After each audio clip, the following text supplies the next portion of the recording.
നമസ്കാരം. ഇന്ന് നമുക്കൊരു കടച്ചക്കത്തോരനായാലോ? അതെങ്ങനെയാണെന്ന് നോക്കാം. ഇതുപോലെ ഒരു കടച്ചക്കയാണ് നമ്മളെടുത്തത്. കടച്ചക്കയെന്നും ചീമച്ചക്കയെന്നും ഒക്കെ പറയും. രണ്ടും ഒന്ന് തന്നെയാണ്. നമുക്കിതിനെ ഒന്ന് തോലൊക്കെ കളഞ്ഞ് കട്ട് ചെയ്തെടുക്കാം. നമ്മുടെ കടച്ചക്ക മുഴുവനും ഇതുപോലെ പീസാക്കിയിട്ട് ആ തോലൊക്കെ ഒന്ന് ചെത്തിക്കളയണം. എന്നിട്ട് അതിൻ്റെ കൂഞ്ഞിലുണ്ടല്ലോ, അതും കൂടി ഒന്ന് കട്ട് ചെയ്ത് കളയണം. ഇതുപോലെ എല്ലാം തോല് കളഞ്ഞെടുക്കാം.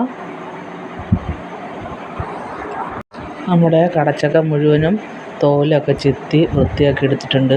ഈ കൂഞ്ഞിൽ ഇതുപോലെ ചെത്തിക്കളയണം. നമുക്ക് കടച്ചക്ക ഇനി ഇതുപോലെ കട്ട് ചെയ്തെടുക്കാം. നമ്മൾ ഈ കടച്ചക്ക കറി വയ്ക്കാൻ എടുക്കുമ്പോൾ നല്ല പാകമായതായിരിക്കണം. വിളഞ്ഞിട്ടില്ലെങ്കിൽ വേഗില്ല, വെന്ത് ചേരില്ല.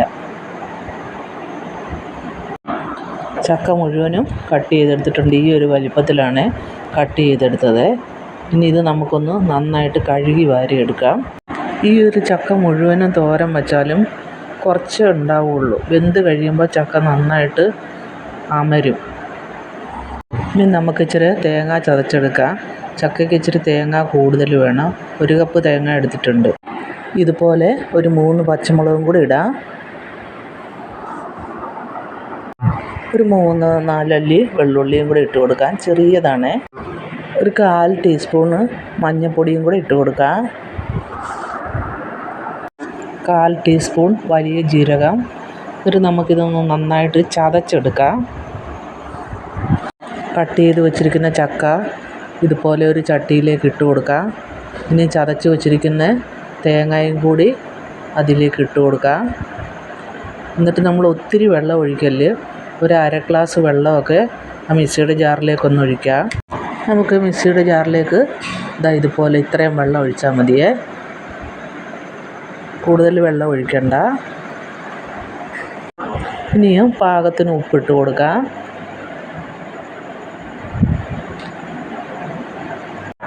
ഇനി നമുക്ക് ഈ അരപ്പ് എല്ലായിടത്തും ആകുന്ന പോലെ ഇതുപോലെ ഒന്ന് ഇളക്കി കൊടുക്കാം. നന്നായിട്ട് ഇളക്കണം. എന്നിട്ട് നമ്മളൊരു ലോ ഫ്ലെയിമിൽ വേണം അടച്ച് വെച്ച് വേവിക്കാൻ. മീഡിയം ഫ്ലെയിമൊക്കെ ആയാൽ പെട്ടെന്ന് കരിഞ്ഞു പോകും. നമ്മൾ ഇടയ്ക്കിടയ്ക്ക് തുറന്ന് ഇതുപോലെ ഒന്ന് ഇളക്കി കൊടുക്കണം. വെള്ളം വറ്റുന്നുണ്ടോ എന്ന് നോക്കണം. അടിയിലൊന്നും പിടിക്കാതെ ഇതുപോലെ ഇളക്കി കൊടുക്കണം. എന്നിട്ട് ഇനിയും നമുക്കിത് ഇതുപോലെ തട്ടിപ്പൊത്തി വീണ്ടും അടച്ചു വെക്കാം. നമ്മുടെ കടച്ചക്ക കണ്ട നന്നായിട്ട് വെന്തിട്ടുണ്ട്. വെള്ളമൊക്കെ വറ്റി, തുള്ളി പോലും വെള്ളമില്ല. ഇനി നമുക്ക് ഫ്ലെയിം ഓഫാക്കാം. ഇനി നമുക്ക് ചക്കയ്ക്ക് ഇച്ചിരി വറവിടാം. അതിനുവേണ്ടി ചൂടായ ചട്ടിയിലേക്ക് ഇച്ചിരി വെളിച്ചെണ്ണ ഒഴിച്ച് കൊടുക്കാം. ഇനി കടുക് ഇട്ട് കൊടുക്കാം.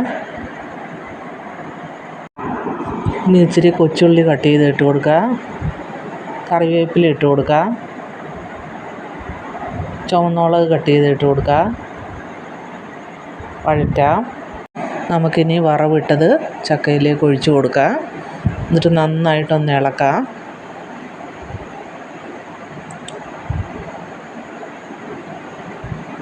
ഇതുപോലെ ഇളക്കണം. നമ്മുടെ രുചികരമായ കടച്ചക്കത്തോരൻ ഇവിടെ റെഡി ആയിട്ടുണ്ട്. കടച്ചക്ക കിട്ടുമ്പോൾ നിങ്ങളിങ്ങനെ ഒന്ന് തോരൻ വെച്ച് നോക്കി. എന്ത് രുചിയാണെന്നോ. ഈ ഒരു കൂട്ടാൻ മാത്രം മതി നമുക്ക് ചോറ് കഴിക്കാൻ. അത്രയ്ക്ക് ടേസ്റ്റാണ്. കടച്ചക്ക കൊണ്ട് നമുക്ക് തോരൻ മാത്രമല്ല തീയൽ വെക്കാം, തേങ്ങാപ്പാൽ ഒഴിച്ച് വെക്കാം, എങ്ങനെ വേണമെങ്കിലും വയ്ക്കാം. ഈ കുഞ്ഞു വീഡിയോ നിങ്ങൾക്ക് ഇഷ്ടമായെങ്കിൽ സബ്സ്ക്രൈബ് ചെയ്യാത്തവർ സബ്സ്ക്രൈബ് ചെയ്യണേ.